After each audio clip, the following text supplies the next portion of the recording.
अब आप क्या बता रहे हैं? साइड में जाते हैं ट्रैफिक को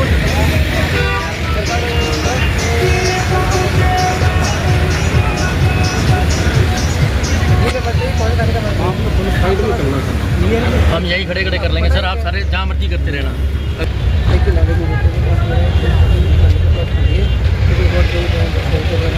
एक बार आप इसको देख लो जो भी सीधा अगर एक बार इसको दिला लो करवा देंगे। अरे नहीं जी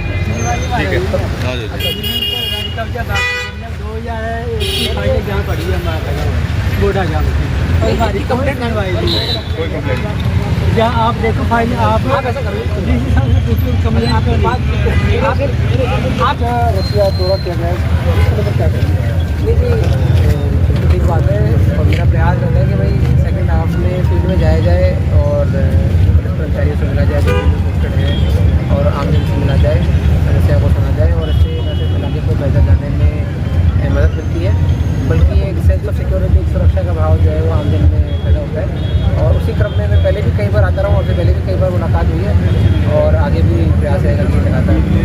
सर नशे को लेकर क्या नहीं जी, इसमें नशे को लेकर आपने देखा होगा पहले से स्थिति बेहतर है और लगातार हम जो नशे के ऐसे इलाके हैं जो हॉटस्पॉट्स है वहाँ पे लगातार बेहतर से पहले भी जगह करते रहे लेकिन उसको थोड़ा सा और बढ़ा दिया है। और अभी हमने रिकॉर्ड की मीटिंग भी करी थी 2 दिन पहले जिसमें जो केमिस्ट एसोसिएशन है, फार्मासिस्ट एसोसिएशन उनको भी बुलाया था और ट्रक कंट्रोल ऑफिसर्स को भी बुलाया गया था और उनके साथ में एक संयुक्त टीम बना के जो ऐसे दुकान है जहाँ पर इस प्रकार की चीज़ें या फिर ऐसे कई बार क्या होता है कि ये जो मेडिकल नशा होता है दुकानों के अलावा भी और कुछ ऐसी दुकानें होती हैं जो मेडिकल शॉप नहीं होती बट वहाँ पर या कोई चाय की दुकान होती है या और ऐसी जगह तो वहाँ पर लेकिन साथ के साथ जो सही काम कर रहे हैं, जो बढ़िया काम कर रहे हैं उनको कभी भी किसी प्रकार की कोई असुविधा नहीं आती।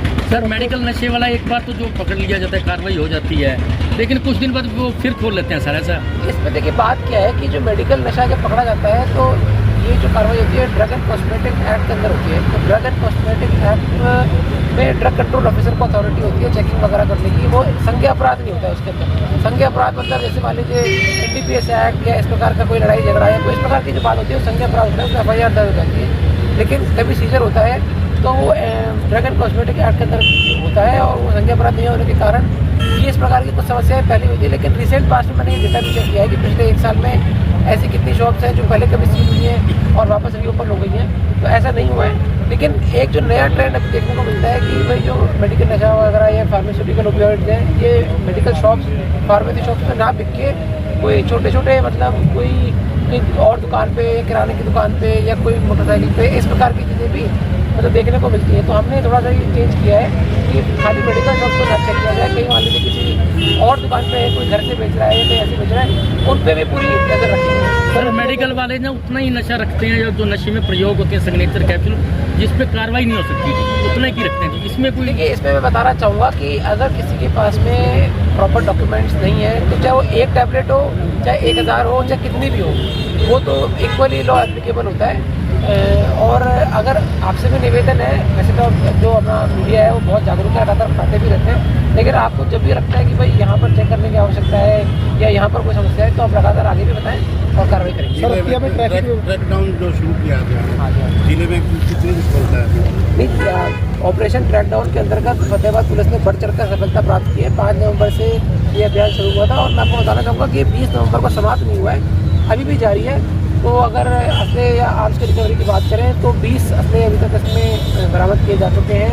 52 जो हथियारबंद और गिरोहबंद अपराधी थे उनको पकड़ा जा चुका है। इसके अलावा 5 नवंबर से आज तक जिला पुलिस ने लगभग 180 अन्य अपराधी जो 52 हथियारबंद या गिरोहबंद या उनके अलावा 180 अपराधी पकड़े हैं।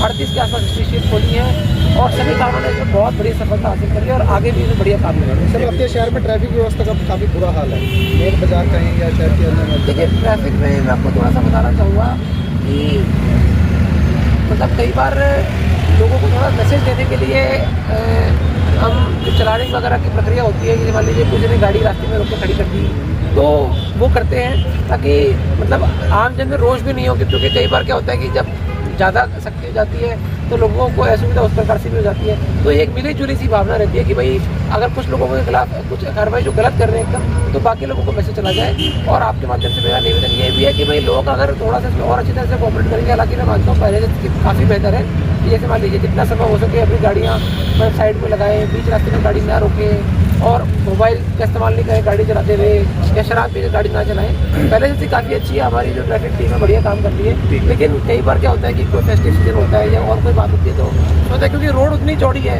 तो कुछ थोड़ा एनक्रोचमेंट भी हो जाता है, तो उस कारण से रोड की जो इफेक्टिव विड्थ है वो कम होने के कारण थोड़ा सा ट्रैफिक का दबाव बढ़ जाता है। लेकिन उसको भी समाधान गाड़ियों का ऐसा भी किया जैसा जो बड़ी गाड़ियां जाती हैं वन वे किया जाए, इधर से जाए तो उधर से निकल जाए, ऐसा हो सकता है जी? पहले भी एक बार ऐसा हुआ था। देखिए, वन वे करना कोई बड़ी बात नहीं है, वन वे तो कभी भी किया जा सकता है, इसमें कोई लंबी चौड़ी बात नहीं, वो तो ड्यूटी लगा के कभी भी वन वे किया जा सकता है। लेकिन अब ये देखने की आवश्यकता है कि भाई कितने लोग उससे समर्थन करते हैं या उससे संतुष्ट हैं। वन वे करना तो देखिए किसी भी रास्ते में कोई कभी भी कर सकते हैं। बाजारों के अंदर कहीं तो बहुत ज़्यादा जाम लगा रहता है, लगातार लोग परेशान होते हैं, तो उनके लिए नहीं, मैंने जैसे आपको बताया कि कई बार क्या होता है बाजारों के अंदर जाम लगने की कोशिश होती है कि दुकानदार वगैरह अपना सामान दुकानों का काफ़ी रख लेते हैं, है ना। तो जो इफेक्टिव विड्थ है, जैसे मान लीजिए ये 60 फुट चौड़ी रोड है तो 10 फुट अगर दोनों तरफ से लोगों ने सामान रख लिया है तो इफेक्टिव विड्थ कम हो जाती है। तो हमारे जैसे ERP वगैरह है, हमने उनको पहले भी बोला है कि आप लगातार मुनादी करवाएं कि अपना सामान पीछे हटाएं, वरना नियम अनुसार लीगली कार्रवाई की जाएगी। तो उसको और थोड़ा सा अग्रेसिवली करेंगे जी, तो अगर कहीं कैलेंडर देना पड़ा तो वो भी देंगे, और नगर निगम नगर पालिका के साथ भी कार्रवाई करेंगे, ताकि जो इस प्रकार की चीज़ें तो विड्थ थोड़ी बढ़ जाएगी, उसी से अपने आप।